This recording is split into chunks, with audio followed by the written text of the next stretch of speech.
3 predictions for budget 2026। देखो finally budget में क्या आता है वो तो थोड़ी देर में आपको पता चली जाएगा, लेकिन हियर आर 3 प्रेडिक्शंस जो सोशल मीडिया पे बहुत ज्यादा हल्ला मचा रहे हैं। प्रेडिक्शन नंबर 1, लोग कह रहे हैं कि इस बार एक जॉइंट रिटर्न इंट्रोड्यूस किया जा सकता है। अभी हस्बैंड वाइफ सब अपना इंडिविजुअल रिटर्न भरते हैं, लेकिन अब मैरिड कपल को ऑप्शन मिलेगा कि वो अपना एक कंबाइंड रिटर्न भर पाए, और ऑफकोर्स उसमें जो लिमिट है 12 लाख तक नो टैक्स, आपका 87A की रिबेट मिलाते हुए वो बढ़कर 24 लाख रुपए हो सकता है फॉर अ कपल। दूसरा बात हो रही 87A पर भी।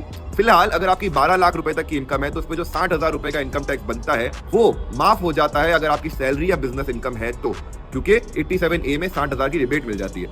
लेकिन अब लोग ये कह रहे हैं कि ये वाली रिबेट कैपिटल गेन के लिए भी एक्सटेंड की जाएगी। मान लो अभी आपकी जो पूरी 12 लाख की इनकम है वो कैपिटल गेन की है तो आपको रिबेट नहीं मिलती थी, लेकिन अब से रिबेट मिल सकती है। एंड लास्ट जब बात हो रही कैपिटल गेन की तो दो तरह के कैपिटल गेन होते हैं, LTCG और STG, यानी लॉन्ग टर्म और शॉर्ट टर्म। लॉन्ग टर्म में फिलहाल 1.25 लाख रुपीस तक का अगर आपका लॉन्ग टर्म कैपिटल गेन होता है तो उस पर कोई टैक्स नहीं लगता है। पहली बात तो इस लिमिट को बढ़ाकर 2 लाख करने की बात हो रही है। एंड दूसरा जो शॉर्ट टर्म कैपिटल गेन है वो 0 रुपीज से ही टैक्सेबल हो जाता है, उस पर 1 लाख रुपए तक का एग्जम्पशन देने की बात चल रही है।